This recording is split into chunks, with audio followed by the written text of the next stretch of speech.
கர்த்தரை தேடுகிறவர்களின் இருதயம் மகிழ்வதாக. கர்த்தரை தேடுகிறவர்களின் இருதயம் மகிழ்வதாக. ஜெபம் செய்வோம்.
உம்மை துதிப்பதும் ஸ்தோத்திரிப்பதும் இன்பமும் ஏற்றதுமாயிருக்கிறது.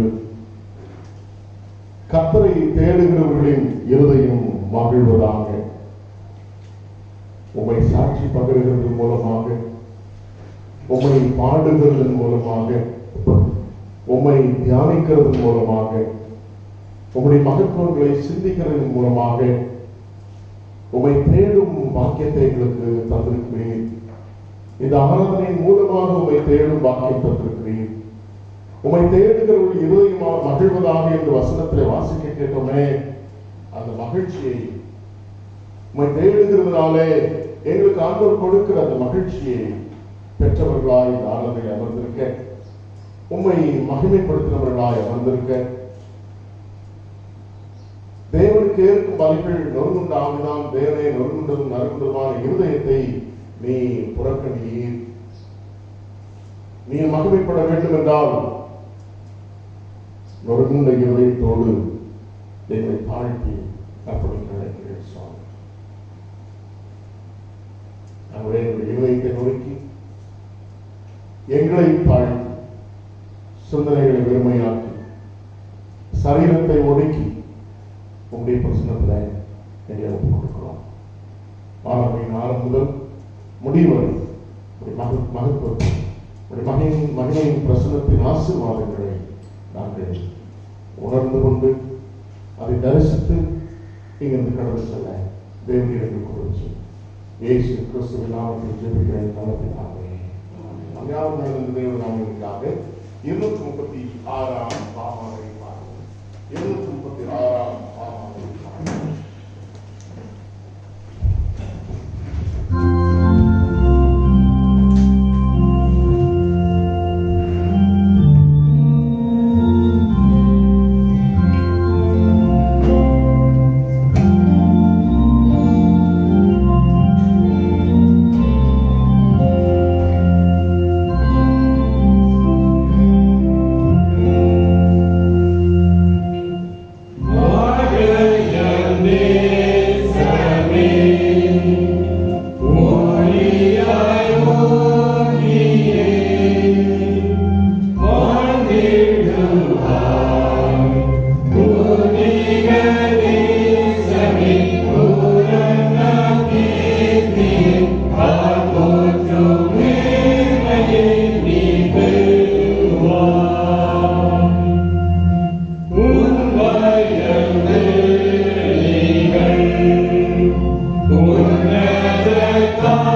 தெரிந்து சங்கீதம் 92வது சங்கீதத்தை நாம் வாசிப்போம். Psalm 92.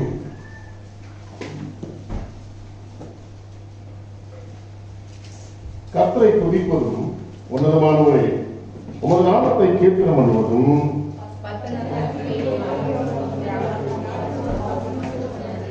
காலையிலே உமது கிருபையையும் இரவிலே உமது சத்தியத்தை அறிவிப்பது நலமாயிருக்கும்.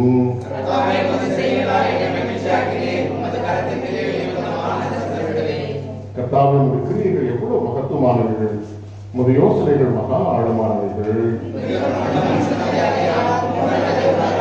துன்மார்க்கர் புல்லை போல தழைத்து அக்கிரமக்காரர் யாவரும் செழிக்கும் போது அது அவர்கள் என்னென்றைக்கும் அழிந்து போவதற்கே ஏதுவாகும். கர்த்தாவே உமது சத்துருக்கள் அழிவார்கள், உமது சத்துருக்கள் அழிந்தே போவார்கள், சகல அக்கிரமக்காரரும் சிதறந்து போவார்கள்.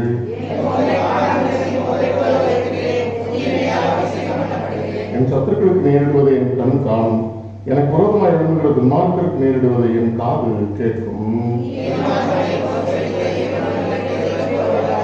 கர்த்தருடைய ஆலயத்திலே நாட்டப்பட்டவர்கள் எங்கள் தேவனுடைய பிரகாரங்களில் செழித்திருப்பார்கள். அவர்கள் முதிர் வயதிலும் கனித்தந்து புஷ்டியும் பசுமையுமாக இருப்பார்கள் என்பது நம்முடைய விசுவாசத்தை உறுதிப்படும்படியாக யாவரும் நிறைந்து அப்போஸ்தலர் கற்றுக் கொடுத்த பிரமாணத்தை அறிக்கையிடுவோம். வானத்தில் பூமி படைத்த சர்வபிதாவாகிய தேவனை விசுவாசிக்கிறேன். விசுவாசிக்கிறேன். அவர் பரிசுத்தாவியாலே கண்ணனத்தில் பெற்றுவிடுகிறார். பொதுவாக காலத்தில் பாடப்பட்ட மனத்தில் அடக்கப்பட்ட பாதத்தில் இருந்தார். உங்களால் மனிதர்களார் கடவுள் ஏறி சர்வபிதாவாகிய தேவனை விசுவாசிக்கிறார். அவருக்கு ஒருவருடைய மருத்துவர் நியமிக்கப்படுவார். பரிசுத்தாவின் விசுவாசிகளை உருவாகிக்கிறவர்களை சந்தையும் பாவமளிப்பும் சிலை கொடுக்கிறது. விசுவாசிக்கிறேன். ஆமென். பிதாவுக்கோ குமாரனுக்கோ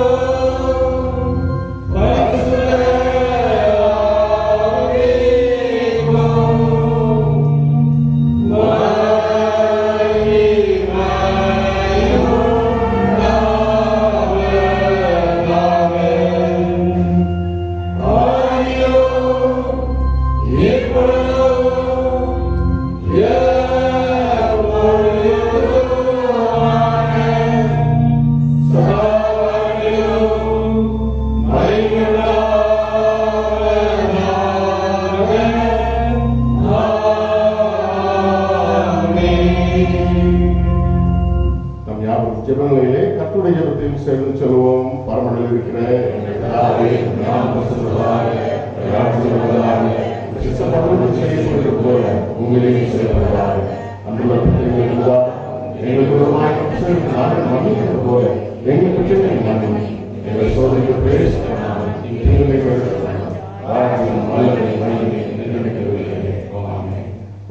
வேறுபாடு செய்வோம்.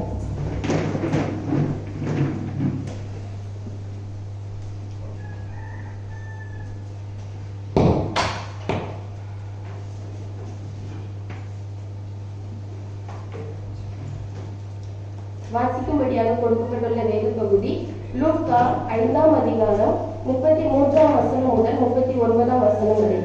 லூக்கா 5ஆம் அதிகாரம் 33ஆம் வசனம் முதல் 39ஆம் வசனம் வரை.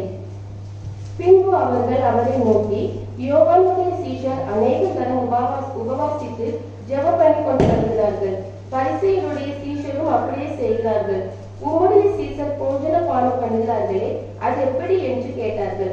அதற்கு அவர், மணவாளன் தங்களோடு இருக்கையில் மணவாளனுடைய தோழர்களை நீங்கள் உபவாசிக்க செய்யக்கூடுமோ? மணவாளன் அவர்களை விட்டு எடுபடும் நாட்கள் வரும், அந்த நாட்களிலே உபவாசிப்பார்கள் என்றார். அவர்களுக்கு ஒரு உவமையையும் சொன்னார். ஒருவனும் புதிய வஸ்திர துண்டை பழைய வஸ்திரத்தின் மேல் போட்டு இணைக்க மாட்டான்.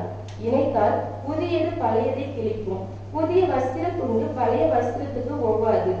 ஒருவனும் புது திராட்சரசத்தை பல துருத்திகளில் வார்த்து வைக்க மாட்டான். வார்த்து வைத்தால் புது ரசம் துருத்திகளை கிழித்து போடும், ரசமும் சிந்திப்போம், துருத்திகளும் கெட்டுப்போம். புது ரசத்தை புது துருத்திகளை வார்த்து வைக்க வேண்டும், அப்பொழுது இரண்டும் பத்திரப்பட்டிருக்கும். அன்றியும் ஒருவனும் பழைய ரசத்தை குடித்த உடனே புது ரசத்தை விரும்ப மாட்டான், பழைய ரசமே நல்லதென்று சொல்வான் என்றார். வாசிக்கும்படியாக கொடுக்கப்பட்டுள்ள வேறு பகுதி வாசித்தார்.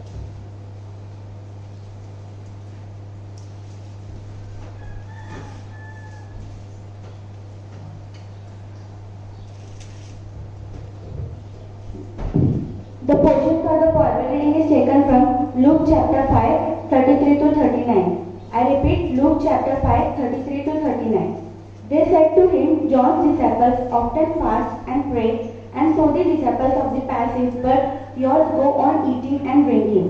Jesus answered, Can you make the guests of the bridegroom fast while he is with them? But the time will come when the bridegroom will be taken from them. In those days they will fast.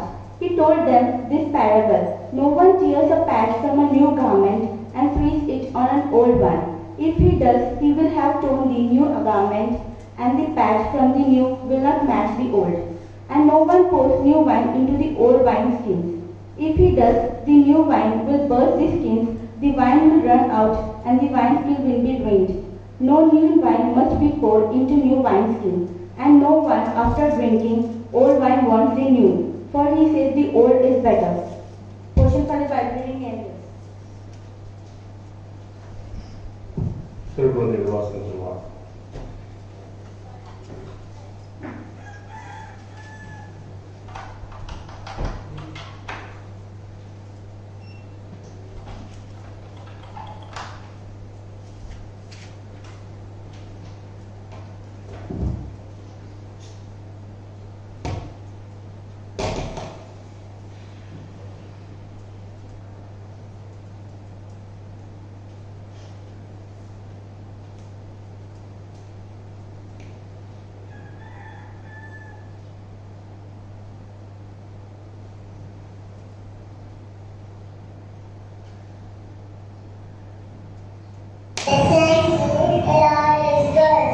தேவன் நமக்கு அடைக்கலமும் பலனும் ஆபத்து காலத்தில் அனுகூலமான துணையுமானவர். சங்கீதம் 46:1. Thank you.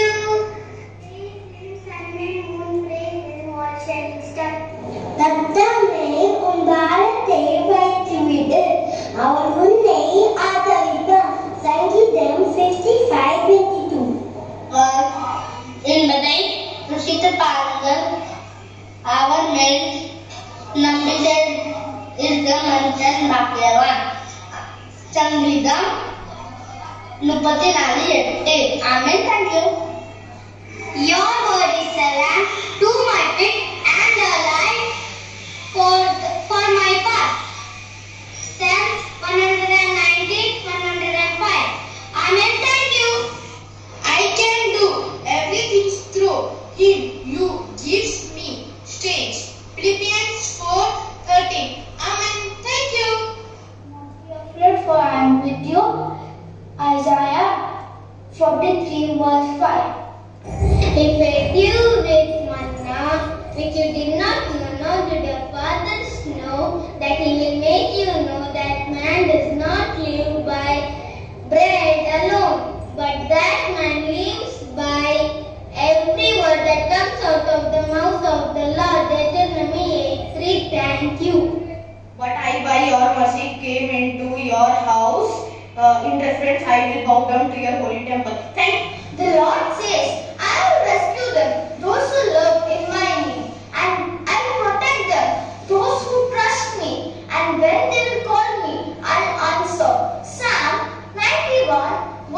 is 4. We can make our plans, but the Lord determines our step. Proverbs 16:9. Amen.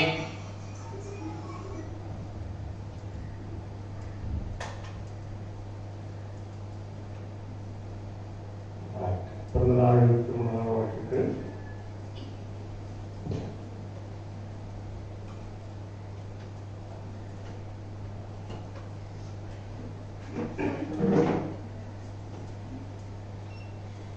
இந்த வாரத்திலே தன்னுடைய பிறந்த நாட்களை காண்கிறவர்கள் இன்றைக்கு 24ஆம் தேதி மிஸ்டர் இ அலெக்ஸ் அவர்களும் அதே தேதியிலே மிஸ்டர் என் எபனேஷ் அவர்களும் தன்னுடைய பிறந்த நாட்களை காண்கிறார்கள். 27ஆம் தேதி மிஸ் ஜெனிஃபர் வெற்றிராஜ் அவர்கள் தன்னுடைய பிறந்த நாளை காண்கிறார்கள். 29ஆம் தேதி மிஸ்ஸஸ் பேபி சரோஜா அமஸ் அவர்கள் தன்னுடைய பிறந்த நாளை காண்கிறார்கள்.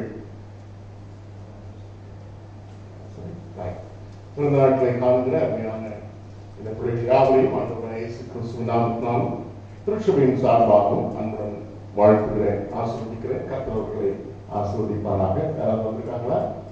யாருமே வரல. அவர்களுக்காக நாம் ஜெபம் செய்வோம்.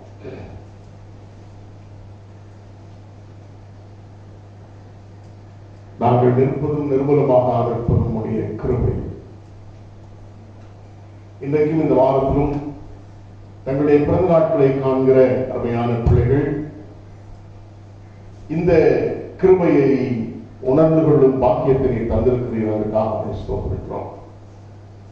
நாங்கள் நல்லவர்கள் என்பதனாலே அல்ல ஆண்டவரே, உம்முடைய கிருபையினாலே மாத்திரம் நாங்கள் காக்கப்படுகிறோம் என்பதை நாங்கள் விசுவாசித்து உமக்கு துதி தோத்திரங்களை எடுத்து ஆண்டவர்களுக்கு ஆசீர்வாதமாகவும் கிருபையாகவும் நீர் கொடுத்திருக்கிற புதிய வருஷத்துக்காக நாங்கள் ஜெபிக்கிறோம். சாமி, காலங்களும் உடையது, வேளைகளும் உடையது, அவைகள் எல்லாவற்றையும் உடைய கரத்தில் வைத்திருக்கிறேன்.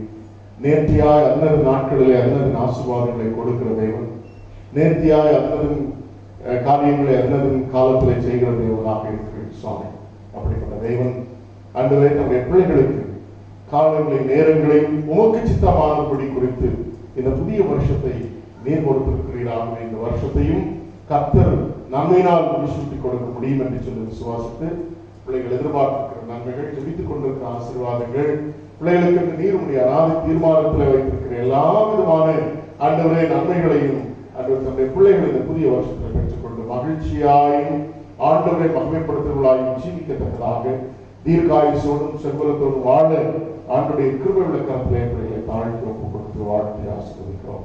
இயேசு கிறிஸ்துவின் நாமத்தில் ஜெபிக்கிறேன் நல்ல பிதாவே. ஆமென்.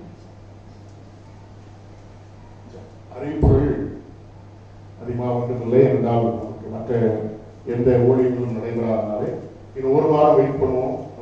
30% அப்புறம் கவர்மெண்ட்ல இருந்து என்ன அனௌன்ஸ்மெண்ட்ஸ் வருதுன்னு நம்ம பார்ப்போம். ஏன்னா நவம்பர்ல இருந்து அதே லாக்டவுன் அண்ட் அதே ரூல்ஸ் அண்ட் ரெகுலேஷன்ஸோடு கூட Jan 30% வரை அதை எக்ஸ்டெண்ட் பண்ணியிருக்கிறதுனால ஃபர்தரா இன்னும் நேற்று வரை எனக்கு எந்த நோட்டீஸும் வரல, நியூஸும் வரல. ஒர்ஷிப் பிளேசஸ் பற்றி அடுத்து என்ன செய்தி வருகிறது என்று சொல்லி தெரியவில்லை. ஸோ அதுவரை நீங்கள் கொடுத்ததுக்குமாறு அந்த கேட்டுக்கொள்கிறேன். வருகிற வாரம் நார்மலான ஒரு ஆராதனையாக மாற்றம் இருக்கும். வருகிற வாரத்தில் நமக்கு மற்ற ஆராதனைகளையும் ஜெபங்களையும் எப்படி நடத்தலாம் என்பதை தீர்மானிக்கலாம். இந்த அறிவிப்பு வந்ததுக்கு அப்புறம் பிப்ரவரியிலிருந்து என்னுடைய விசிட்டிங்கும் ஆரம்பிப்பேன். ஸோ ஆகவே உங்களுக்கு ஜெபித்துக் கொள்ளுமாறு கேட்டுக்கொள்கிறேன். சரி, ஃபினான்ஷியல் அப்டேட். பேக் ஆஃபரிங் 17ஆம் தேதி கடந்த வாரத்தில் 2490 ரூபாய், மொத்த வரவு 24,390 ரூபாய். செலவு ஒன்றுமில்லை. பேங்கில் டெபாசிட் ஆனது 24,390 ரூபாய். பில்லிங் ஃபண்ட் 1,500 ரூபாய். மிஷனரி ஃபண்ட் பில்லிங் ஃபண்ட் 1,500 ரூபாய். மிஷனரி ஃபண்ட் 1,600 ரூபாய் என்பதை தெரிவித்துக் கொள்கிறேன். ஜெபம் செய்யும். நல்ல ஒரு குளிர்ச்சியான வேலையை ஆண்டு நமக்கு கொடுத்திருக்கிறார். இந்த கால வேளைக்காக ஆண்டவரை நாம் ஸ்தோத்திரிப்போம். நாம் ஜீவனோடு இருப்பது அவருடைய கிருபை என்பதை நாம் ஜெபத்திலே கேட்டோம். வேதம் நமக்கு வாக்குப்படி இருக்கிறது. அவருடைய கண்களிலே நமக்கு தயவு கிடைத்தது. அவருடைய இரக்கங்களை நாம் பெற்றுக் கொண்டிருக்கிறோம் என்பதை ஒவ்வொரு நாளும் நாம் உணர்ந்திருக்கிறோம். ஆண்டவரை நாம் துதித்து ஸ்தோத்திரித்து அவர் செய்த நன்மைகளுக்காக ஆண்டவருக்கு நன்றி சொல்லி சற்று நேரம் சற்று சிந்தித்து பார்க்கலாமே. எவ்வளவோ நன்மைகளை செய்திருக்கிறார். குறிப்பாக இந்த பேண்டமிக் காலங்களிலே கர்த்தர் செய்த நன்மைகள் ஏராளம் உண்டு. எல்லாருமே மேக்சிமம் ஒரு ஃபர்ஸ்ட் 3 months மாத்திரம் வீட்டில் இருந்தோம். அதுக்கப்புறம் வேலைக்கு போக வேண்டிய கட்டாயமான ஒரு சூழ்நிலை. நம்முடைய நிதிநிலை அப்படிப்பட்டதா இருந்தது. நம்முடைய வருமானங்கள் குறைச்சலா இருந்தது. நிறைய கம்பெனிஸ்ல வேலை வாய்ப்புகள் இல்லாமல் போனது. சம்பளம் கொடுக்க முடியவில்லை. இப்படி பல காரியங்களை நாம் சந்தித்துதான் கடந்து கொண்டிருக்கிறோம். அடுத்த 3 மாதங்களுக்கு முன்பாக கிட்டத்தட்ட கடந்த 7 மாதம் வரை நாம் ஆபீஸுக்கு சென்று வந்திருக்கிறோம், அலைந்திருக்கிறோம், வெளியில சென்றிருக்கிறோம், பல காரியங்களை செய்திருக்கிறோம். ஆகவே எந்த நோய் தொற்றும் ஒரு எத்தனை ப்ரிகாஷன்ஸ் எடுத்திருந்தாலும், முன்னெச்சரிக்கை நடவடிக்கைகளை நாம் எடுத்திருந்தாலும், அந்த நோய் தொற்று நம்மை அணுகாதவர்களும் கர்த்தர் காத்திருக்கிறார். ஏனென்றால் அந்த நோய் கிருமிகளை யார் சுமந்து வருவார் என்று சொல்லி யாருக்குமே தெரியாது. அந்த நோய் கிருமிகள் யாரிடத்திலிருந்து பரவும் என்று சொல்லி நமக்கு தெரியாது. அந்த அந்த நோயினால் பாதிக்கப்பட்டவர்கள் அவர்களிடத்திலிருந்து மாத்திரம் அல்ல, யார் மூலமாகவும் என்ன செய்யலாம், அது பரவுவதற்கான வாய்ப்புகள் இருந்தது. ஆனாலும் கர்த்தர் நம்மை ஒவ்வொரு நிமிஷமும் அந்த நோய் கிருமி நம்மை அணுகாதவனும், கண்களுக்கு தெரியாத நோய் கிருமி நம்மை அணுகாதவனும், நம்மை ஒவ்வொரு நாளும் நம்மினால் கிருமினால் முடிசூட்டி நம்முடைய ஜீவ சுவாசத்தை கர்த்தர் பாதுகாத்து தந்திருக்கிறார்.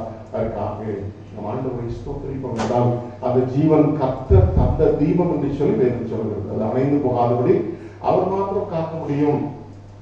இந்த கடந்த 10 மாதங்களாக மற்ற சிக்னஸஸ்க்கு மருத்துவர்கள் மருத்துவம் செய்ய முன்வராத ஒரு சூழ்நிலையும் இருந்தது. ஆகவே அந்த சூழ்நிலையிலும் வேற எந்த வியாதிகளோ துன்பங்களோ நம்மை அணுகாத கடவுள் நம்மை ஒவ்வொரு நிமிஷமும் பாதுகாத்திருக்கிறார், நம்மை போஷித்திருக்கிறார், நம்முடைய தேவைகளை சந்தித்திருக்கிறார், நம்மை காத்திருக்கிறார், நம்முடைய பிள்ளைகளை காத்திருக்கிறார், நம்முடைய வீட்டில் குடும்பத்தில் இருக்கிற ஒவ்வொருவரையும் குறிப்பாக முதியவர்களை காத்திருக்கிறார். அதற்காக நம்ம ஆண்டவரை ஸ்தோத்திரிப்போம்.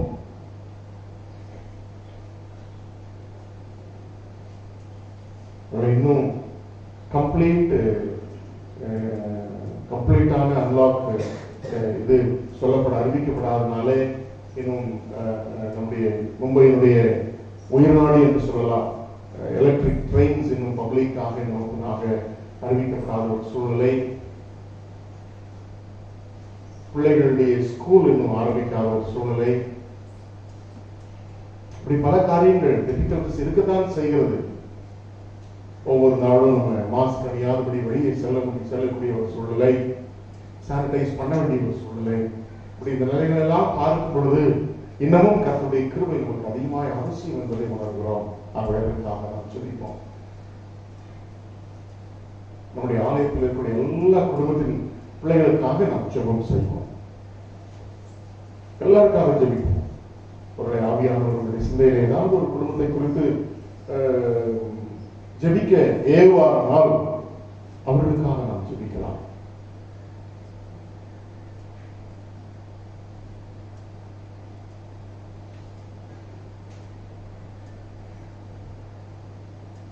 ஆலயத்தில் நிறைய பெரியவர்கள் முதியவர்கள் உண்டு, அவர்களுக்காக நாம் ஜெபிப்போம். வயோதிபர்கள் ஒவ்வொருவரும் கர்த்தரால் அவருடைய கிருபையினாலே காக்கப்படத்தக்கதாக நாம் ஜெபிப்போம். வயோதிபத்தின் பலகீனங்கள் உண்டு. அந்த வயோதிபத்திலே அந்த பலகீனங்களினாலே அவர்கள் போராடி கொண்டிருக்கிற சூழ்நிலை நமக்கு தெரியும். ஆனால் கர்த்தர் நல்லவர். நாம் வாசிக்கிற சங்கீதத்திலும் நம்முடைய முதிர் வயதிலும் கனிதந்து பசுமையும் புஷ்டியுமா இருப்பார்கள் என்று வேதம் சொல்லுகிறதே. ஆகவே கர்த்தருடைய ஆலயத்தில் நாட்டப்பட்டிருக்கிற அந்த பெரியவர்கள் முதிர் வயதிலும் கனிதந்து பசுமையும் புஷ்டியுமா இருக்கிற அனுபவத்திலே காணப்படாத காலத்தில் ஒப்புக் கொடுக்கிறோம். அதே போல சிறு பிள்ளைகள் உண்டு. சிறு பிள்ளைகள் ஒவ்வொருவருக்காக ஜெபிப்போம். சிறு பிள்ளைகளுக்கும் இந்த நோய் தொற்று எளிதாக பரவுவதற்கும் நோயால் பாதிக்கப்படுவதற்கும் ஒரு சூழல் இருக்கிறதுனாலும் நம்முடைய ஆலயத்தில் ஒவ்வொரு குழந்தைகளும் கர்த்தருடைய கண்ணின் மணியை போல பாதுகாத்திருக்கிறார். அதற்கு ஆண்டவரை ஸ்தோத்திரிப்போம். ஒவ்வொரு குழந்தைகளுக்கும் ஜெபிப்போம். ஒரு ஆல்மோஸ்ட் ஒரு 1 அகடமிக்கல் இயர், ஒரு கல்வியாண்டு அப்படியே கடந்து சென்று விட்டது. ஸ்கூல் ரெகுலரான டீச்சிங்ஸ் இல்லாத ஒரு சூழ்நிலை, அந்த ஸ்கூல் அட்மாஸ்பியரை ஃபீல் பண்ண முடியாத ஒரு சூழ்நிலை. அப்படிப்பட்ட ஒரு சூழலில் ஆன்லைன்ல கிளாஸஸ்ல அட்டன் பண்ணி நிறைய பிள்ளைகள் ஆன்லைன் கிளாஸஸ் விரும்பவில்லை என்பதை நாம் செய்திகளில் கேள்விப்படுகிறோம். ஆகவே ஆன்லைன் கிளாஸஸ்ல பிள்ளைகள் அட்டன் பண்ணியிருக்கிறார்கள். குறிப்பாக இந்த வருஷம் போர்டு எக்ஸாம் எழுதக்கூடிய பிள்ளைகள் வருகிற வாரம் அவர்களுக்கு பிரிலிமினரி ஆரம்பித்து விடுகிறது ஆன்லைன்ல. ஸோ ஆன்லைன்ல எந்த அளவுக்கு அவர்கள் இந்த எக்ஸாம்ஸை சிறப்பாக செய்ய போறார்கள் என்று சொல்லி நமக்கு தெரியவில்லை. அது நம்முடைய ஆலயத்தில் போர்டு எக்ஸாம் எழுதக்கூடிய எஸ்எஸ்சி எழுதக்கூடிய பிள்ளைகள் ஒவ்வொருவருக்காக நாம் ஜெபிப்போம். இன்னும் HSC எழுதக்கூடிய பிள்ளைகளுக்காக நாம் ஜெபிப்போம். ஃபைனல் இயர் ஸ்டடீஸ்ல டிகிரியில் இருக்கக்கூடிய பிள்ளைகள், ப்ரொஃபஷனல் ஸ்டடீஸ்ல இருக்கக்கூடிய பிள்ளைகள், மாஸ்டர் டிகிரியில் இருக்கக்கூடிய பிள்ளைகள் யாருக்காக நாம் ஜெபிப்போம். ஆன்லைன் எக்ஸாம்ஸ்ல அவர்கள் பிள்ளைகள் அட்டன் பண்ண காத்திருக்கிறார்கள். அவர்கள் ஆனுவல் எக்ஸாம் மே மாதம் என்று சொல்லப்பட்டிருக்கிறது. ஐ திங்க் ஒரு பேட்ச் வைஸ் அவர்கள் எக்ஸாம் எழுத அனுமதிக்க திட்டமிட்டிருப்பதாக தெரிகிறது. ஆகவே ஆல்மோஸ்ட் 1 month அவர்கள் அந்த எக்ஸாம்ஸ் எழுத வேண்டிய ஒரு சூழ்நிலை ஏற்பட்டிருக்கிறது. ஆகவே பிள்ளைகளுடைய படிப்புக்காக விசேஷமாக நாம் ஜெபம் செய்வோம். அவருடைய எதிர்காலம் அதனாலே எந்த பாதிப்பும் ஏற்படாது அவர்களுக்காக நாம் ஜெபம் செய்வோம். எல்லாருமே ஆல்மோஸ்ட் ஆபீஸ் நம்ம செல்ல ஆரம்பிச்சிட்டோம். அவர்களுடைய வியாபாரங்களை பார்க்க ஆரம்பிச்சிட்டோம். தொழிலுக்கு செல்ல ஆரம்பிச்சிட்டோம். கம்பெனிஸுக்கு செல்ல ஆரம்பிச்சிட்டோம். சுவாமி தான் ஒவ்வொரு நாளும் காத்து வருகிறார். கம்பெனியில நல்ல சானிடைஸ் பண்ணப்படுகிறது. ஆனாலும் நாம் அநேகர் பப்ளிக் டிரான்ஸ்போர்டேஷன்ல பிரயாணம் பண்ணக்கூடியவர்கள் உண்டு. எப்படினாலும் பப்ளிக்கை மீட் பண்ண வேண்டிய ஒரு சூழல், பப்ளிக்கை நம்ம அவாய்ட் பண்ண முடியாத ஒரு சூழ்நிலையில வாழ்கிறோம். ஆகவே நோய் தொற்று ஒன்றும் வராதபடி கர்த்தர் ஒவ்வொருவரையும் காக்க, ஆபீஸ்ல வேலைகள் எல்லாருக்கும் கொடுக்கப்பட, சம்பளம் சரியாக கொடுக்கப்பட எல்லாருக்காக நாம் சொல்லிப்போம். உழைக்கிற உழைப்பிற்கு பலனை ஆண்டவர் கொடுக்க முடியாது. ஒர்க் ஃப்ரம் ஹோம் என்று சொல்லி ரெகுலர் ஒர்க்கை விட டபுள் ஒர்க் இன்னைக்கு ஒவ்வொருத்தருக்கும் கொடுத்துருக்குறாங்க ஆபீஸ்ல. ஸோ ஒர்க்கு லோடு அதிகமாக இருக்கிறது. வீட்டிலிருந்து வேலை செய்கிறதுனால ஒவ்வொருவருக்காக நாம் சொல்லிப்போம். ஆபீஸ்ல இருந்து வேலை செய்வதற்கும் வீட்டிலிருந்து வேலை செய்வதற்கும் நிறைய வித்தியாசம் இருக்கிறது. அதுக்காக நாம் சொல்லிப்போம். இந்த நிலைகள் சீக்கிரத்தில் மாறி போகத்தக்கதாக ஜெபிப்போம். கர்த்தருடைய பிள்ளை சொன்னது போல கர்த்தரால் மாத்திரம் இந்த நோய் தொற்றை நிறுத்த முடியும். வேக்சினேஷன் வந்ததுனாலோ அல்லது ஆன்டிபயோட்டிக்ஸ் வருகிறதுனாலோ இந்த நோய் தொற்றை நிறுத்த முடியாது. கர்த்தர் மாத்திரம் நிறுத்த முடியும் என்று சொன்னது போல இன்னைக்கு கர்த்தர் இந்த நோய் தொற்று பரவுவதனுடைய எண்ணிக்கை கர்த்தர் குறைத்திருக்கிறார். மரண எண்ணிக்கையை குறைத்திருக்கிறார். அதுக்காக நம்ம ஆண்டவரை ஸ்தோத்திரித்து தொடர்ந்து இது முற்றிலுமாக நம்முடைய தேசத்தை விட்டு, முற்றிலுமாக நம்முடைய உலகத்தை விட்டு இது கடந்து செல்லத்தக்கதாக, நம் நார்மலான வாழ்க்கை வாழத்தக்கதாக எல்லாருக்காக நாம் ஜெபம் செய்வோம். திருமணம் ஒழுங்காக இருக்கிற பிள்ளைகளுக்காக ஜெபிப்போம். திருமணத்துக்கு நம்முடைய ஆலயத்திலும் பிள்ளைகள் திருமண காரியங்கள் ஒழுங்காக இருக்கிறது அவர்களுக்காக நாம் ஜெபிப்போம். ஆண்டவர் தாமே இந்த திருமண ஆராதனைகளை ஆசீர்வதித்ததாக நாம் ஜெபிப்போம். இன்னும் திருமணத்திற்கு வரன் பார்த்து கொண்டிருக்கிற பிள்ளைகளுக்கும் ஏற்ற காலத்திலே கர்த்தர் நல்ல வரனை கட்டளையிடும்படியாக, பிள்ளைகள் சரியான வழியிலே குடும்ப வாழ்வை ஆரம்பிப்பதற்கு உண்டான வழிவாசலை ஆண்டவர் திறந்தபடியாக நல்ல வரன்களை கற்றுக் கொடுக்கும்படியாக நாம் ஜெபம் செய்வோம். வேலை வாய்ப்புகளுக்கு தேடிக்கொண்டிருக்கிற பிள்ளைகளுக்காக ஜெபிப்போம். தொழில் தொடங்க ஆயத்தமாகிக் கொண்டிருக்கிற பிள்ளைகளுக்காக ஜெபிப்போம்.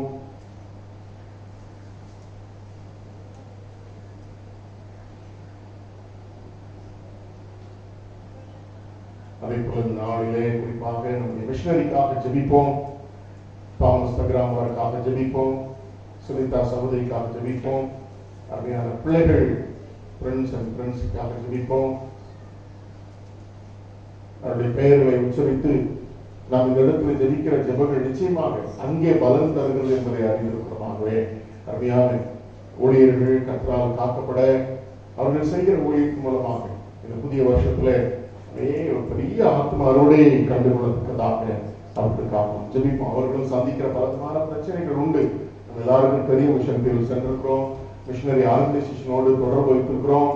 ஆகவே அவர்கள் படுகிற கஷ்டங்கள் எல்லாம் நம்ம எல்லாருக்கும் தெரியும். அதற்காக நாம் ஜெபம் செய்வோம். அவர்களோடு கூட இந்த தேசம் முழுவதும் பணியாற்றுகிற எல்லா மிஷனரிமார்களுக்காக, சுதேச மிஷனரிகளுக்காக நாம் ஜெபிப்போம். ஒவ்வொருவரும் செய்கிற ஊழியத்தின் மூலமாக இந்திய தேசத்துல ஒரு பெரிய அறுவடையை கண்டுகொள்ளத்தக்கதாக நாம் ஜெபிப்போம். மதமாற்ற சட்ட தடை சட்டம் நிறைய மாநிலங்களே ஆக்டிவாக இருக்கிறது நமக்கு தெரியும். அதை மிஸ்யூஸ் பண்ணி புதிய விசுவாசிகளை துன்பப்படுத்தி விடாதபடி புதிய விசுவாசிகள் காக்கப்பட, மிஷனரிகள் காக்கப்பட அவர்களுக்காக நாம் ஜெபம் செய்வோம். அதே போல எல்லா கிறிஸ்டியன்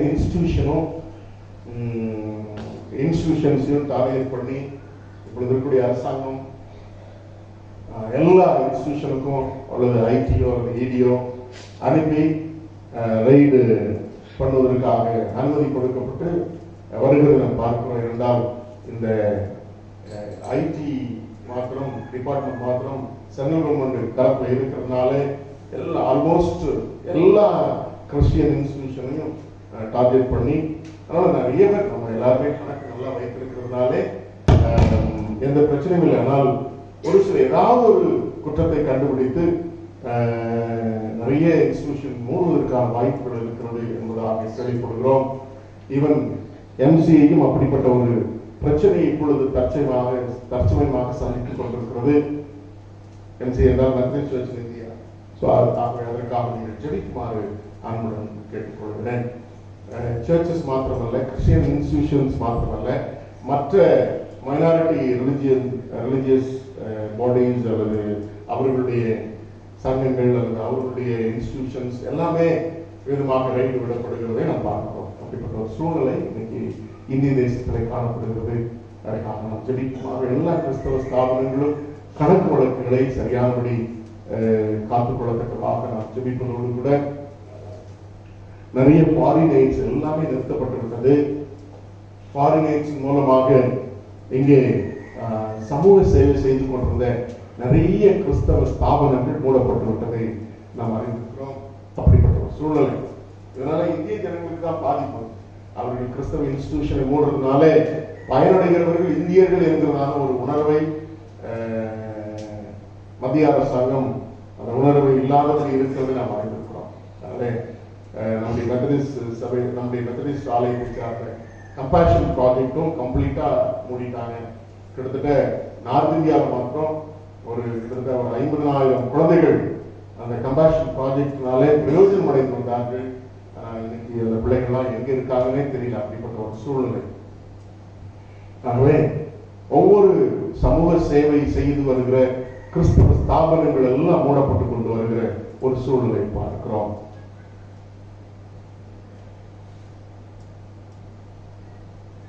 இந்திய தேசத்துக்காக ஜெபிப்போம். விவசாயிகள் போராட்டத்தில் ஆல்மோஸ்ட் 10 சிட்டிங்ஸ் மீட்டிங் வைக்கும் தோல்வியில இருக்கிறது. ஆகவே அரசாங்கம் அடமந்தா இருக்கிற ஒரு சூழ்நிலை. கார்பரேட் கம்பெனிஸுக்காக ஏற்படுத்தப்பட்ட சட்டத்தை திரும்ப பெறாதபடி அதை அரசியலாக்கி விவசாயிகள் எல்லாரும் போராடுவதற்கு கட்டாயப்படுத்தப்படுகிறார்கள் என்பதையும் நேற்று தினத்தில் செய்தியில நீங்கள் கேள்விப்பட்டிருப்பீர்கள். 26ஆம் தேதி அவர்கள் நடத்தக்கூடிய அந்த டிராக்டர் பேரணியில அந்த விவசாய சங்க தலைவர்கள் 4 வரை சுட்டுக் கொள்ள வேண்டும் என்று சொல்லி கிட்டத்தட்ட ஒரு 10 பேர் கொண்ட ஒரு குழுவை அந்த கூட்டத்தில் அனுப்பியிருக்கிறார்கள்.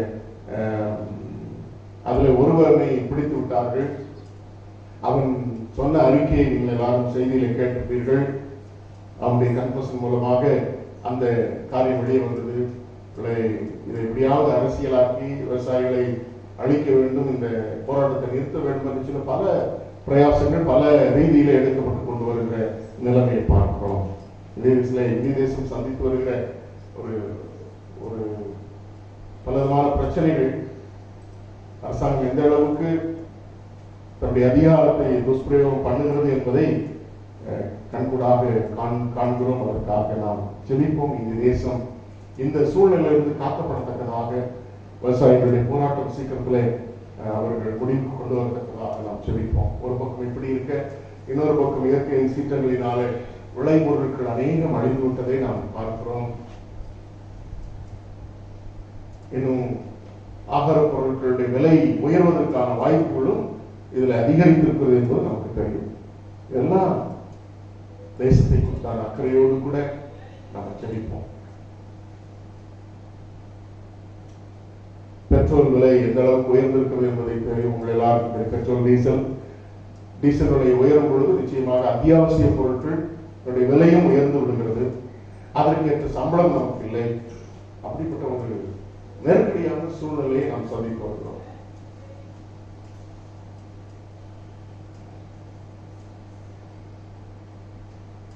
தேசத்தை ஆண்டவர் காக்கத்தக்கதாக நம்முடைய கட்டளை அனுப்பிப்போம். சுவாமி, நாங்கள் ஏறெடுத்த இந்த உங்களுடைய ஆலயத்தில் வந்து ஏறெடுத்த எல்லா ஜெப விண்ணப்பங்களுக்கும் உம்முடைய கண்கள் திறந்தவர்களும் செவிகள் கவனித்தவர்களுமா இருந்ததற்காக உம்மை துதிக்கிறோம், ஸ்தோத்திரிக்கிறோம். கர்த்தர் மாத்திரம் மாற்றங்களை கொண்டு வர முடியும். கர்த்தர் மாத்திரம் நாங்கள் வேண்டிக் கொண்ட நன்மைகளை தர முடியும் என்று சொல்லி நாங்கள் ஏறெடுத்த எல்லா விண்ணப்பங்களையும் எங்கள் ஆண்டவரும் இரட்சகருமாகிய இயேசு கிறிஸ்துவின் நாமத்தில் வேண்டிக் கொள்கிறோம். நல்ல பிதாவே.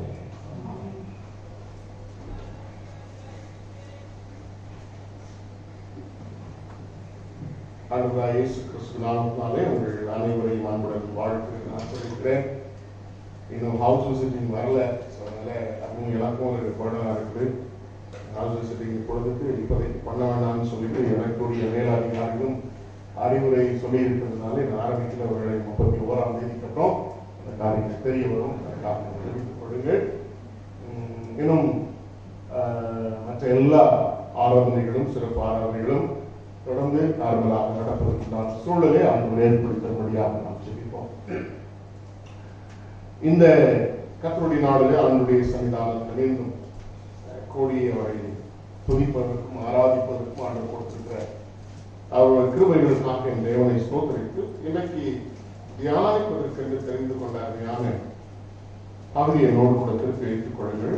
லூக்கா வாசிக்கிற பகுதி லூக்கா 5ஆம் அதிகாரம் 37ஆம் வசனத்தை நான் வாசிக்கிறேன். 36, 37 வசனங்களை நான் வாசிக்கிறேன். அவர்களுக்கு ஒரு உவமை சொன்னார்.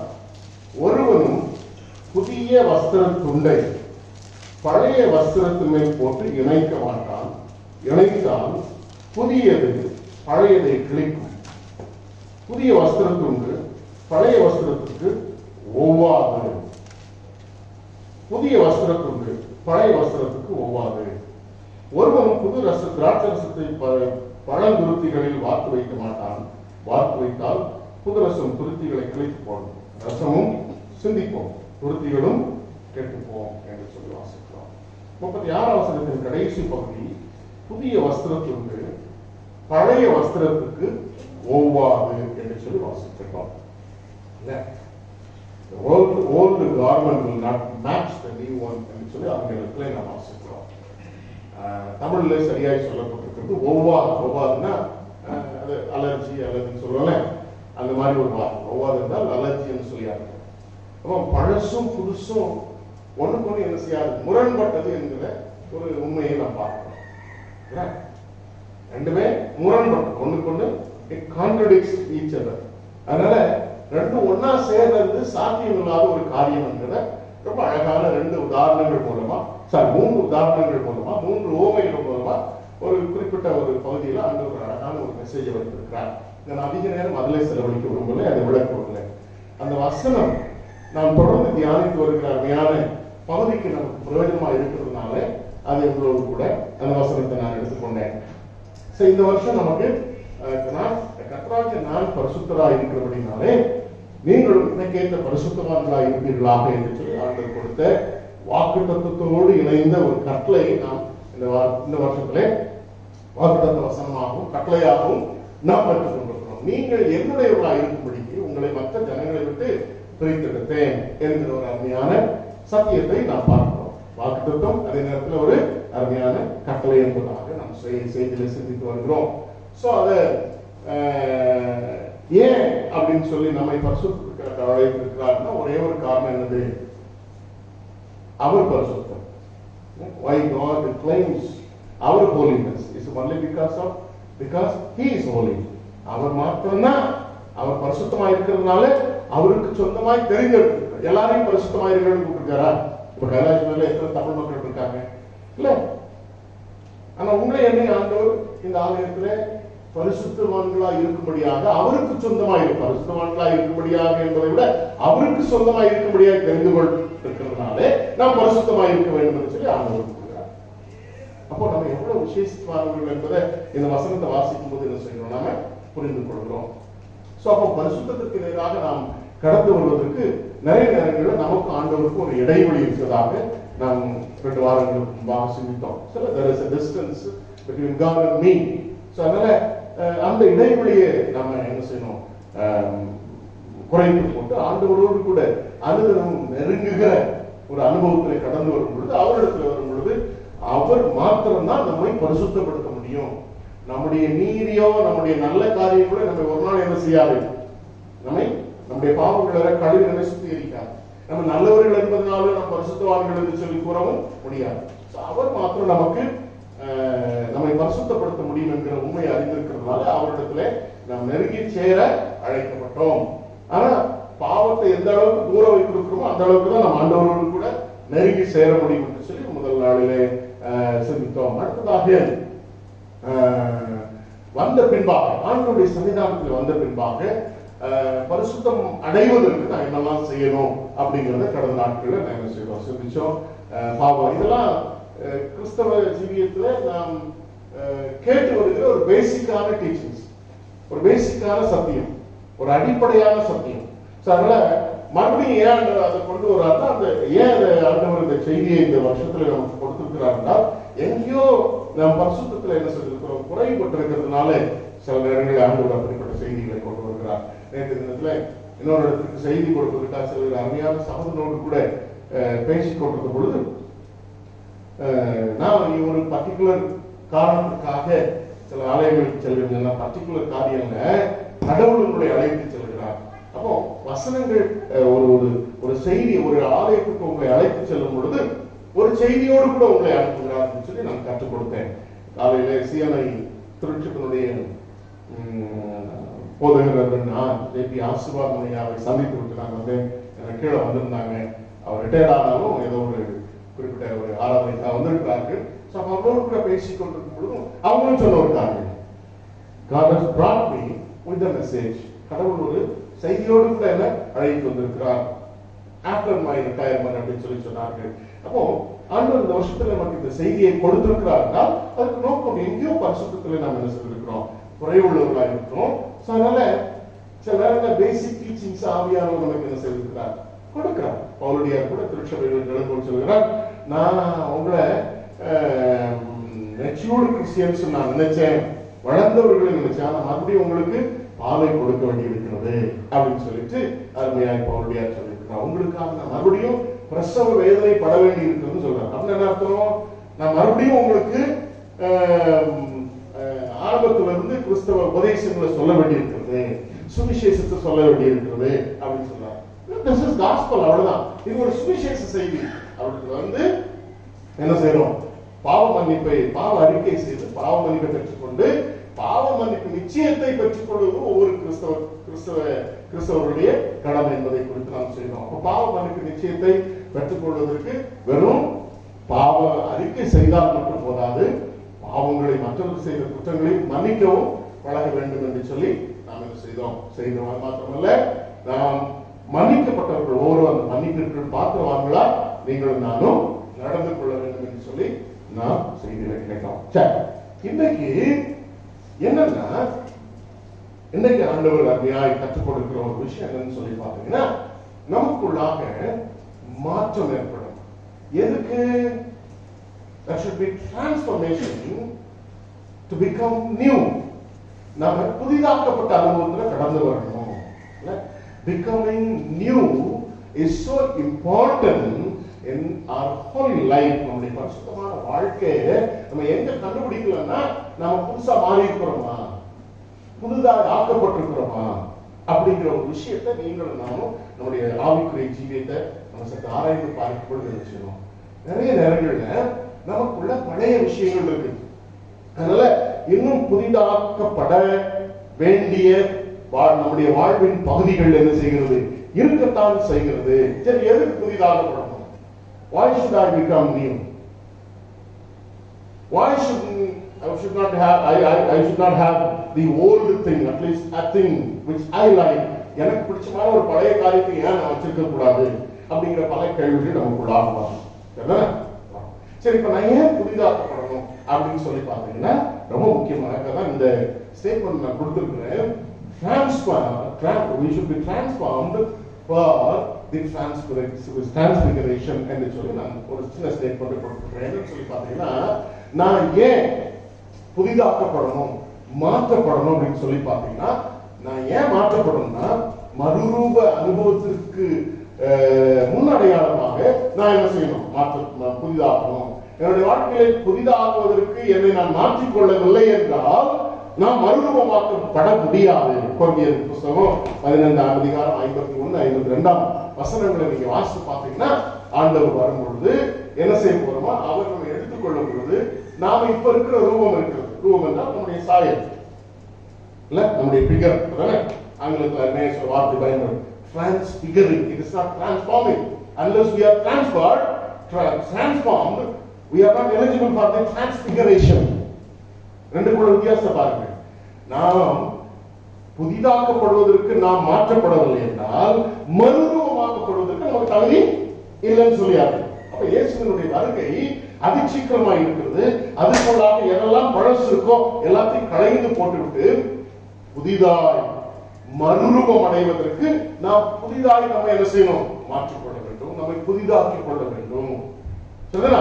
இப்போ நமக்குள்ளாக நாம் புதியவர்களாய் இருக்க வேதம் நம்மை அழைக்கிறதை நாம் பார்க்கிறோம். சரி, எதுக்காக நாம் புதுசாகணும்?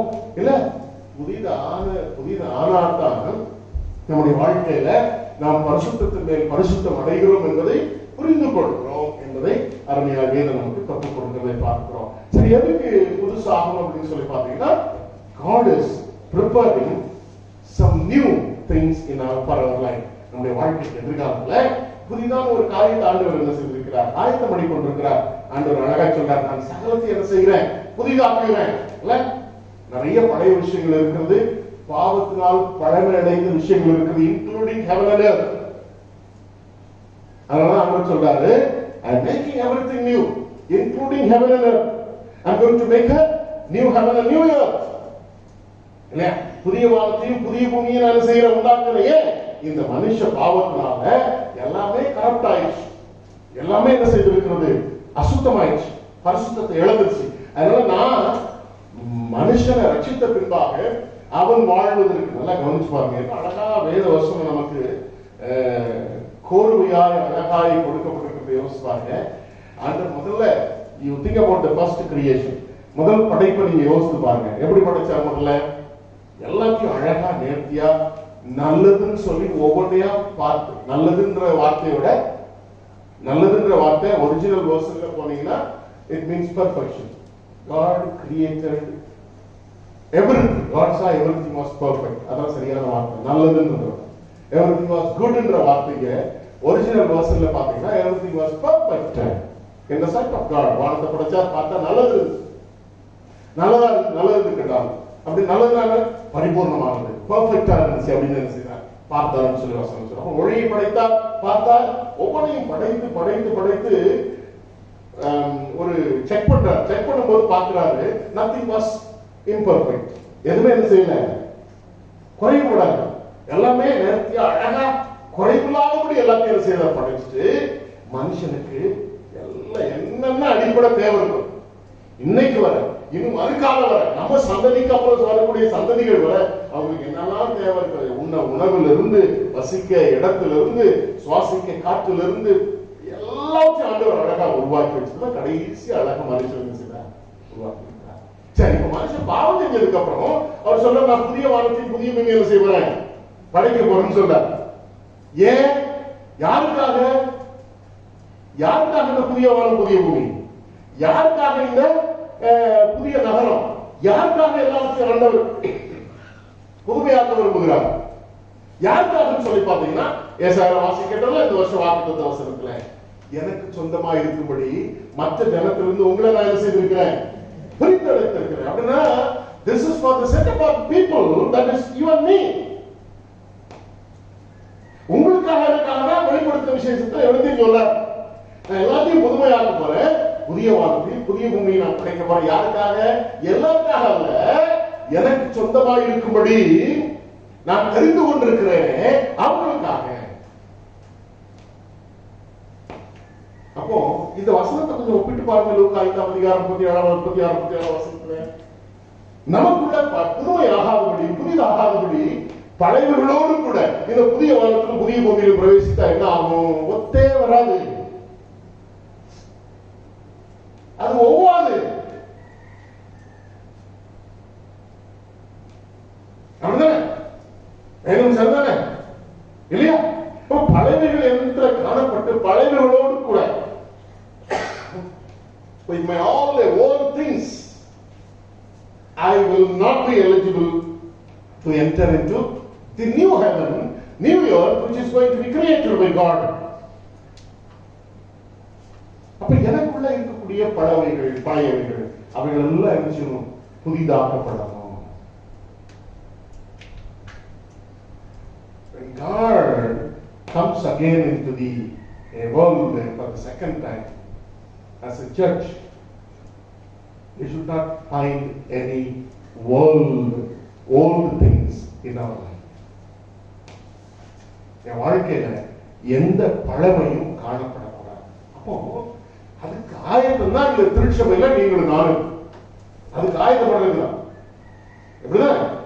To become new, to prepare ourselves, to make us new.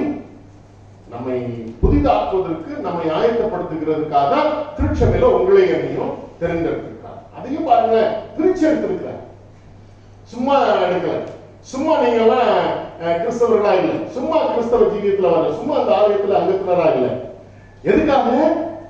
புதுசா மாறணும்னுக்கா. வேற ஒண்ணுமே இல்லை. ஆலயத்துல கிடைக்கிற நன்மை இல்லைங்க, ஒண்ணுமே இல்லை. நம்ம இன்னும் நிறைய இந்து விசுவாசத்துல தான் இருக்கிறோம். நிறைய இந்து விசுவாசங்கள் நமக்குள்ளாக காணப்படும். இந்துக்கள் எப்படி விசுவாசிக்கிறாங்களோ அப்படிப்பட்ட கடவுள் நம்பிக்கை தான் நமக்கு நிறைய காணப்படுது. அதனால ஆலயத்துக்கு வர்றதுனால இப்படி எல்லாம் என் வாழ்க்கையில் நடந்துரும் அப்படிங்கிற நம்பிக்கையில வராதிங்க. ஆலயத்துக்கு வர்றதே எதுக்காக? நாம் பரிசுத்தப்பட்டு பரிசுத்தமாய் வாழ்ந்து என்ன நாம் புதியவரா மாற்றிக்கொண்டு ஒரே நாள்ல நான் புதுசா ஒரு நாள் என்ன செய்ய போறதில்ல, மாறப்போதில்ல. கொஞ்சம் கொஞ்சமா பழையவைகள் எல்லாம் ஒழித்து இல்ல, நமக்கு ஒரு எஃபர்ட் இருக்கு. நம்முடைய ரட்சிப்பின் அனுபவத்துல நாம் ரட்சிக்கப்படுகிற அனுபவத்தில் நமக்கு சில வேலைகள் இருக்கு. சும்மா எல்லாம் அப்படியெல்லாம் அந்தரத்தெல்லாம் ரட்சிக்கப்பட முடியாது. நிறைய திருச்சபையின் போதனைகள் அப்படிதான் இருக்கு. ஏசாமி கிட்ட பாவத்தை மன்னித்து அறிக்கைட்டாச்சுன்னா உடனே பாவங்களை மன்னிக்க அப்படி இல்லையே. போன வார செய்தியில் அப்படி இல்லையே. கிறிஸ்துவுக்குள்ளா இருந்தா நல்லா கிறிஸ்துவுக்குள்ளா இருக்கிறது இருக்க வைக்கிறது நம்முடைய கடமையில இருக்குது, நம்முடைய கையாளர்கள் எல்லாம் இருக்குது. அப்ப நாமளும் நம்முடைய ரட்சிப்புக்கு எடுக்க வேண்டிய பிரயாசங்கள் இருக்கிறது. நான் ஆலயத்துக்கு வந்து ஆரம்பத்தில் அந்த செய்தியை உங்களோடு கூட பகிர்ந்துருக்கிறேன். உங்கள் ரட்சிப்பு நிறைவேறும்படி நீங்கள் என்ன செய்யுங்க, பிரயாசப்படுங்கன்னு சொல்றது. We also have to take some effort for our salvation. நம்முடைய ரட்சிப்புக்கு வந்து நாமளும் சில பிரயாசங்களை படணும். அப்போ அந்த தினமும் நான் புதுசாகிட்டே இருக்கணும். இல்லைன்னா பழமைகள் இருந்துச்சுன்னா இந்த புதிய அனுபவத்துல நீங்களும் நானும் ஆண்டவர் புதிதாக்கிய எந்த ஆசீர்வாதத்தை நீங்கள் நான் ஃபியூச்சர்ல பெற்றுக்கொள்ள முடியாது. வாழ்க்கையில மறந்துடாது. அங்க நின்று தத்தளிச்சிடாதீங்க, அங்க நின்று தவிச்சிடாதீங்க. ஐயோ இதெல்லாம் வேதாந்தத்துல இருந்துச்சே, நல்ல ஒரு வாய்ப்பை பெற்றுக்கொண்ட ஆலயத்திலிருந்து என்னை நான் மறுபடியும் புதிதாக்கிக் கொள்வதற்கு இதை இழந்துச்சோம். அங்க நீங்க பரிதபிக்கிறத கர்த்தரோடு இருக்கக்கூடிய பிள்ளைகள் பார்ப்பாங்க. யாரா கூட இருக்கலாம். உட்கார்ந்து எத்தனை பேர் ஆண்டவரோடு கூட புதிதான அனுபவத்துல போறீங்கன்னு தெரியல. எத்தனை பேர் பழையவர்களோடு கூட போய் தவித்துக் இருக்க போறீங்கன்னு தெரியாது. நானா கூட இருப்பா, நீங்களா இருப்பா, யாரு வேணாலும் இருக்கலாம். உங்க பக்கத்தோட இருக்கா, ஐயோ இவ்வளவு நல்ல ஜெபம் பண்ணாரு, இவ்வளவு நல்ல பிரசங்கம் பண்ணாரு, இவர் எங்க இருக்கிறாரு? பழையவர்களோடு கூட இதுல ஒத்து வராத ஒரு இடத்துல உட்கார்ந்து இருக்கிறாருன்னு சொல்லி வருத்தப்பட வேண்டிய ஒரு சூழ்நிலை வரும். நம்ம எல்லாம் பாதிகள் சிலருக்கு முத்திர குத்தி வச்சிருப்போம். அப்படிதானே? இவங்க நல்லவங்க இல்ல, அப்பாயில இவங்க நல்லவங்க இல்லைன்னு நிறைய நேரங்கள் அவங்கதான் எங்க போயிருப்பாங்க. அப்பதான் வேதம் சொல்லுது, நான் சொல்லுவேன். முந்தினோ வசனத்தை பிடிச்சிருக்கணும், வசனம் தெரியும். முந்தினோ அவ்வளவுதான். இதனால இதுல அவரவருடைய ரட்சிப்பு அவரவருடைய கருத்துல தான் இருக்கு. திருச்சபையின் கருத்திலும் போதர்கள் அவங்க எல்லாம் உங்களுக்கு ஒரு உதவி செய்யக்கூடியவர்கள், அவ்வளவுதான். திருச்சபை உங்களுக்கு உதவி செய்கிறது. இன்னைக்கு நாங்க இருப்போம், நாளைக்கு அடுத்த வருஷம் யார் இருப்பான்னு தெரியாது, அதுக்கு அடுத்த வருஷம் யார் இருப்பான்னு தெரியாது. திருச்சபை தான். ஆனா இந்த திருச்சபையில் இருக்கக்கூடிய நீங்கள் நானும் புதிதான அனுபவத்திலே கடந்து வர வேண்டும். எதற்காக? நம்மை புதுமையாக்கி கொண்டே இருக்க வேண்டும், புதிதாக்கி கொண்டே இருக்க வேண்டும். எதற்காக? ஆண்டவர் உருவாக்கி இருக்கிற உங்களுக்காக, எனக்காக, அவருக்கு சொந்த ஜனமாய் தெரிந்தெடுத்திருக்கிற உங்களுக்காக, எனக்காக ஆண்டவர் ஆயத்தம் பண்ணி இருக்கிற இந்த புதுமைக்குள்ளாக பிரவேசிப்பதற்காக தான் நீங்களும் நான் என்ன செய்வோம். நீங்கள் திருச்சபையில் இருக்கும் பொழுது என்ன புதிதாக்கிக்கலாம். நீங்கள்லாம் நல்ல முதிர்ச்சி அடைந்த கிறிஸ்தவர்கள், சரியா? அதனால நிறைய விளக்கம்லாம் உங்களுக்கு கொடுக்கணும் அவசியம். எல்லா சத்தியங்களும் நீங்கள் அறிந்த சத்தியங்கள் தான். ஒன்றுமே உங்களுக்கு புதிதான ஒரு சத்தியமே இல்ல. ஒன்லி திங் பிரசங்கியார் எப்படி how the preachers are vary from one another அப்படின்னு சொல்லி பாத்தீங்கன்னா, the way they present this known messages from the Bible. நமக்கு தெரிஞ்ச வசனத்துல இருந்து அவங்க எந்த அளவுக்கு பிரசன்ட் பண்றாங்க அதை வச்சு நம்ம ஜட்ஜ் பண்ணிடுறாங்க. நல்லா பிரசங்கியார், அவங்க நல்லா பிரசங்கியார். நம்ம அதெல்லாம் இப்ப நமக்கு கதை இல்லை. இது அடிப்படை சத்தியம் தான். ஆனா அந்த அடிப்படை சத்தியமே நம்முடைய வாழ்க்கையில நம்ம செயல்படுத்தி கொண்டிருக்குமா என்றது ஒரு கேள்வியா. சோ அப்ப அந்த புதுமைக்குள்ளாக பிரவேசிப்பதற்கு நீங்களும் நானும் புதுசாகணும். நமக்கு இருக்கிற பிரச்சனை என்னன்னா, there's always a contradictory life நமக்குள்ளாக. நமக்குள்ள என்னன்னா ஒரு முரண்பாடான ஒரு வாழ்க்கை. என்ன முரண்பாடு? ஆசை நிறைய இருக்குது. என்ன ஆசைலாம் இருக்குது? எப்படியாவது பரலோகத்துக்கு போயிடணும்ன்ற ஆசை இருக்கா இல்லையா?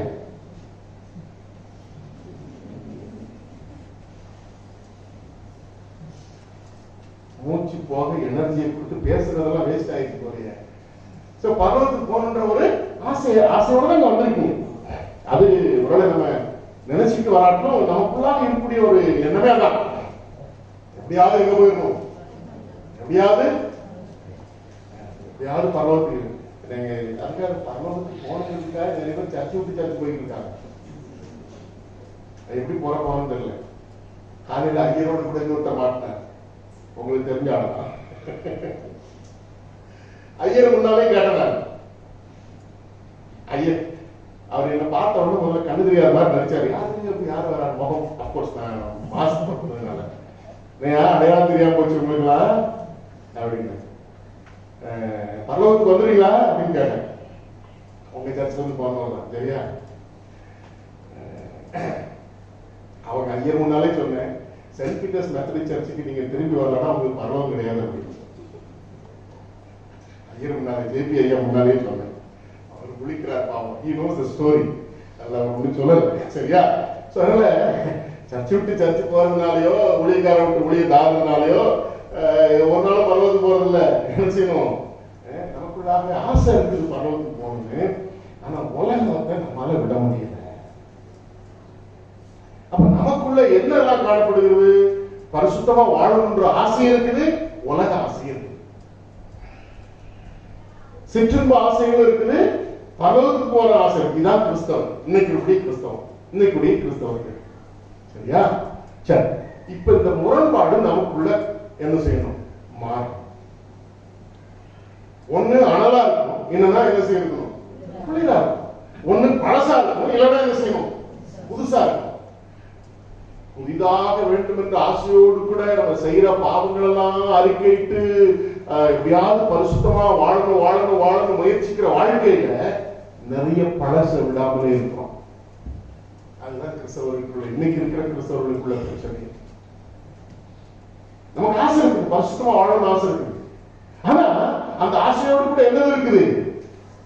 பழமையும் இருக்குது. சரியா? காலவெளியில ஆவியான ஒரு முழுக்க எனக்கு சொல்லக்கூடிய ஒரு காரியம் தான் அந்த பழசு என்னன்னு காட்டுகிறது. நம்ம விடாம இருக்கிறோம்ல, அந்த பழமைகள் என்னன்றதை என்ன செய்யணும்? கண்டுபிடிக்கும். நான் கொஞ்சம் தான் கொடுத்துருக்கேன். அவங்க இருக்கிற பழசு என்னன்றது அவங்களுக்கு தான் தெரியும். இது பவுலடியார் கண்டுபிடிச்ச சில பழசை என்ன செய்திருக்கிறார் நீங்க சொல்லி. Some of the old things are given in the from the Bible. அவ்வளவுதான். But you know what is old in your life, which you have not brought it out.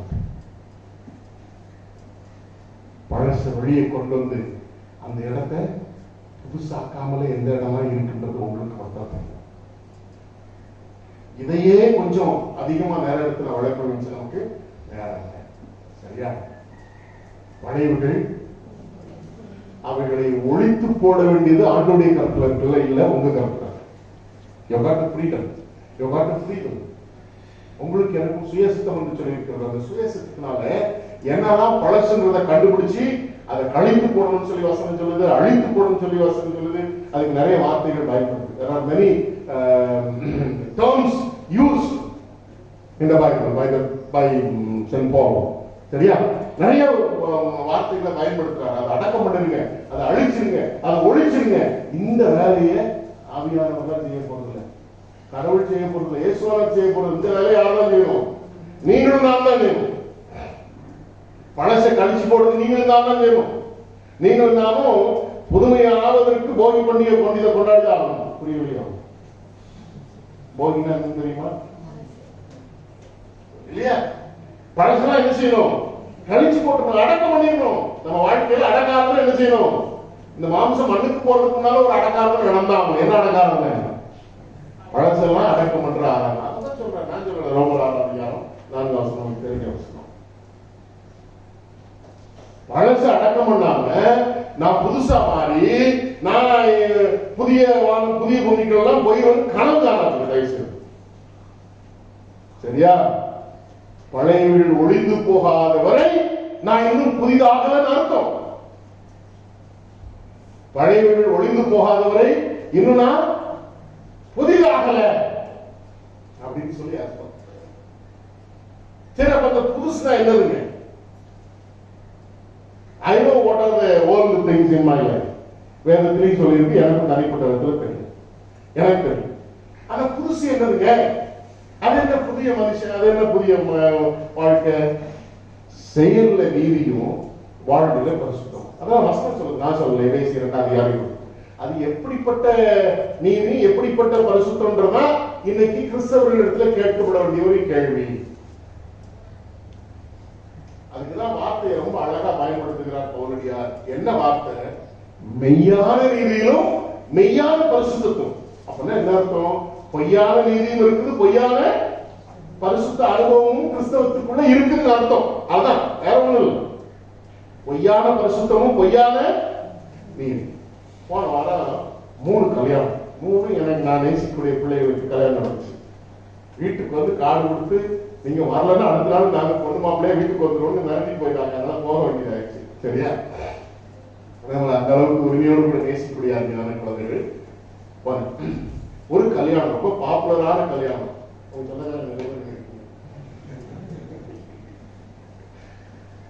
அந்த ஹாலுக்குள்ள போறதுக்கு முன்னால ஒரு பெரிய கூட்டம் வந்துச்சு. அந்த கல்யாணத்துக்கு நான் மட்டும் தான் வந்தேன், ஃபேமிலி போவேன். அப்போ ஒரு பெரிய கூட்டம், ஒரு 6-7 பேர். அதுல ஒரு ஆளு உங்களுக்கு தெரிஞ்சவங்க, வேற இல்லை, ரொம்ப பாப்புலரான வர்றாங்க. என்னடா உட்சப்பட் சர்ச்சுக்கும் சம்மந்தம் இல்லாத 4 பேர் 5 பேர் வராங்கன்னு பார்த்தேன். எல்லாம் மீசையெல்லாம் வடிச்சு எடுத்து வெள்ளை பிள்ளைமா யார சொல்லணும் உங்களுக்கு புரியும், யார சொல்லணும் உங்களுக்கு புரியும். அதுல ஒரு 3 பேரை 28 வருஷத்துக்கு முன்னால எனக்கு தெரியும் அவங்க எப்படி வாழ்ந்தாங்க, எப்படி பிசினஸ் பண்ணாங்க. இன்னைக்கு அதுல வந்து ரொம்ப நெருக்கமான ஒரு நபர் தனியா கை பிடிச்சிட்டு நல்லா இருக்கீங்களா பாஸ்டர், நல்லா இருக்கா, நீங்க எப்படி அப்படி என்ன ஃபேஸ் பண்ண முடியாத அளவுக்கு ஒரு பயம் கலந்த வெட்கத்தோடு கூட என்ன பேசியிருந்தார். அப்போ சில விஷயங்களை அவரோடு கூட ஹாலுக்கு போறதுக்கு முன்னால பேசிக்கிட்டு இருந்தேன். என்ன பண்ணிட்டு இருக்கீங்க, ஓடி என்ன ஓடி அப்படின்னு சொல்லிட்டு அப்புறம் அந்த டிஸ்கஷன் ரொம்ப நேரம் ஓடிச்சு வச்சுக்கேன். அதுக்கப்புறம் தான் அதுக்குள்ள தாராவி ஐயா கையில் பிடிச்சிருக்காங்க பேசாம அப்படின்னு சொல்லி பிடிச்சிட்டு போயிட்டார். என்ன சொல்ல வருகிறேன், அப்படி இருந்தால் பொய்யான நீதியும் பொய்யான பரிசுத்தமான வாழ்க்கையும் இன்றைக்கு போதகங்களிலே இருக்கிறது.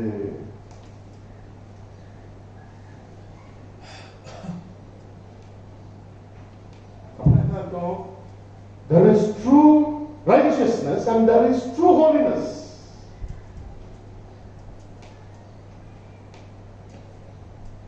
And nowadays in the preachings and the teachings of the preachers, you find untrue righteousness and untrue holiness.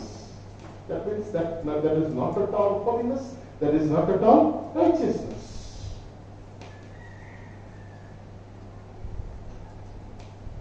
ஏன் தெரியல இந்த செய்தியை கொடுப்பதற்காக முதல் நீதிமான்கள் சபையை பார்த்து வந்தாங்க. நல்லா கவனிங்க, இந்த போதகங்களால தயவுசெய்து என்ன செஞ்சுக்கிறாங்க, ஈர்க்கப்பட்டு விடாது. வேதத்தை திறங்க, மெய்யான பரிசுத்தம் என்னன்னு பாருங்க, மெய்யான நீதி என்னன்னு பாருங்க. Try to put on these true righteousness and true holiness in our life to become new, so that we may become eligible to enter into the new heaven and new earth. நீங்க செய்ய வேண்டிய ஒரே ஒரு காரியம் என்ன தெரியுமா? ஒரே நாள படிச்ச முடியாது, வசனம் சொல்லுங்க, அந்த வசனத்தை கோட் பண்ணிக்கிட்டா அவ்வளவுதான். சரியா? 2:14 இன்னைக்கு நம்ம இருக்கிற பழசு ஏதாவது இருக்கான்னு மட்டும் அதை தூக்கி வச்சுட்டு ஒன்னு அழிச்சிடணும், இல்லைன்னா அடக்கம் பண்ணிடணும். நீங்க அடக்கம் பண்ணாதனாலதான் மறுபடியும் அந்த பழவைகள் நம்முடைய வாழ்க்கையில கடந்து வந்து நம்ம இன்னும் பழைய மனுஷனாகவே ஆலயத்தில் வச்சிருக்கோம். ஒரு பழசு இருந்தாலும் சரி தூக்கி தூர அடக்கம் பண்ணிடும். அதுக்காக இந்த வார்த்தையை பவுலுடைய அடக்கம் பண்ணிடணும்னு சொல்ற வழி வச்சிடாதீங்க. அழிச்சிருந்தா அதை என்ன செஞ்சிருங்க, அடக்கம் பண்ணிடும். இல்லைன்னா புதுசா மாற முடியாது. புதுசா மாறலன்னா புதிய வானத்திலும் புதிய பூமியிலும் நினைச்சே பார்த்தாங்க. கனமுள்ள மாணவர்கள் சன்னிதானத்துல என்ன அழகான செய்தி சாமி, எனக்குன்னு புதிய வானம் புதிய பூமியை நீங்க படைச்சிருக்கீங்களாமே, எனக்காக உமக்கு சொந்தமா இருக்கும்படியான பிள்ளைகளுக்காக நீங்க புதிய வானத்தையும் புதிய பூமியை படைக்க போறீங்களாமே, எல்லாத்தையும் புதிதாக்க போறோம்னு சொல்றீங்களே சாமி. எல்லாருக்காக அல்ல, எனக்காக. அதை இழந்து விடாதபடி எனக்குள்ள இருக்கக்கூடிய எல்லா பழசையும் நான் தூக்கி எறிஞ்சிடுறேன் சாமி, அழிச்சிடுறேன், அடக்கம் பண்ணிடுறேன்.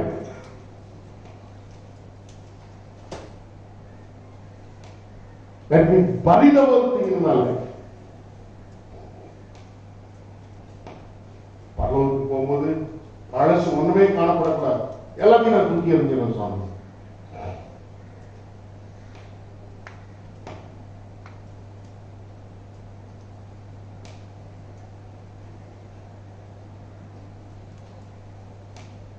எல்லாவற்றையும் புதிதாக்குகிறேன் என்று சொல்லியிருக்கிறேன். பாவத்தை பரிசுத்தமாய் இருப்பதற்காக தெரிந்து கொண்டிருந்தாலும் அநேக வேளைகளிலே நாங்கள் தூரமாக இருக்கிறோம். நெருங்கி வந்து பாவத்திற்கு எங்களை தூரப்படுத்தி உண்மை நெருங்கி வந்து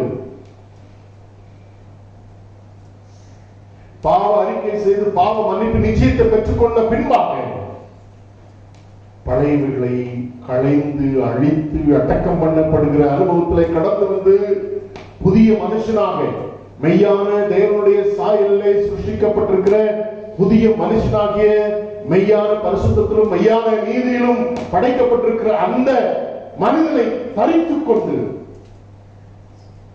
புதிய பூமியை பிரவேசிப்பதற்கு என்னை அழைத்து கொள்ள அர்ப்பணிக்கிறேன் என்று சொல்லி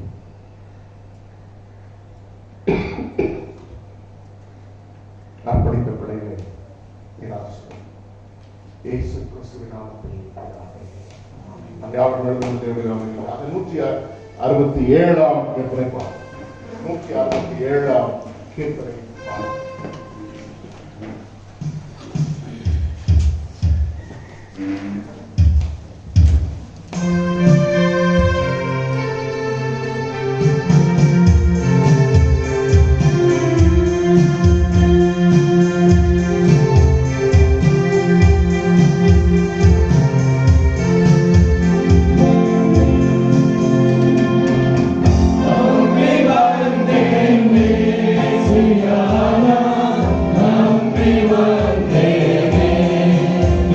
Yes,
வாழும்படி எங்களை நீர் பிரித்தெடுத்திருக்கிறீர். ஆகவே உமக்கு சொந்தமாய் இருக்கக்கூடிய நாங்கள் தூரமாய் இருந்து விடாதபடி நெருங்கி சேர்கிற பாவங்களை எல்லாவற்றையும் களைந்து அவைகளை தூரப்படுத்திவிட்டு உம்மிடத்தில் வரும் பொழுது மேற்குக்கும் கிழக்குக்கும் எவ்வளவு தூரமோ அவ்வளவு தூரமாய் அவைகளை அகற்றி எங்களை உம்மோடு கூட சேர்த்துக் கொள்ளுகிற தேவனாக இருக்கிறேன். பாவம் மன்னிப்பை பெற்றுக்கொண்ட நாங்களும் அது நிச்சயத்தை பெற்றுக் கொள்வதற்கு எல்லாரையும் மன்னிக்கிற மனப்பக்குவத்திலே அனுபவத்திலே கடந்து வந்தது. பாவ மன்னிப்பு நிச்சயத்தை பெற்றுக் கொண்டவர்களாய் மெய்யான நீதியிலும் மெய்யான பரிசுத்தத்திலும் சிருஷ்டிக்கப்பட்டிருக்கிற புதிய மனுஷனை தரக்கிக் கொண்டு அந்த புதிய அனுபவத்தில் நாங்கள் கடந்து வந்து புதிய வானம் புதிய பூமி அவைகளிலே பிரவேசிப்பதற்கு எங்களை தகுதிப்படுத்திக் கொள்ள அப்பொழுது மாத்திரமே உமக்கு சொந்தமாய் உமோடு கூட நித்திய காலமாய் இருப்பதற்கான பாக்கியத்தை பெற்றுக் கொள்வோம் என்கிறதான சத்தியத்தை எங்களோடு கூட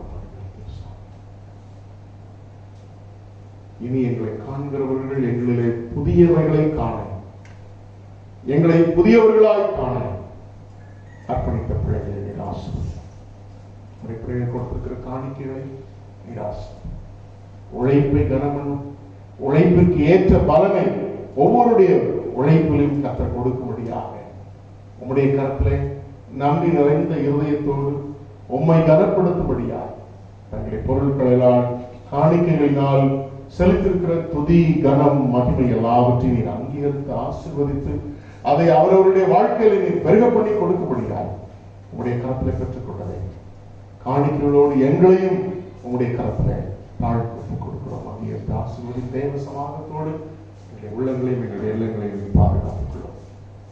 இயேசு கிறிஸ்துவின் நாமத்தில் ஜெபிக்கிறேன் நல்ல பிதாவே.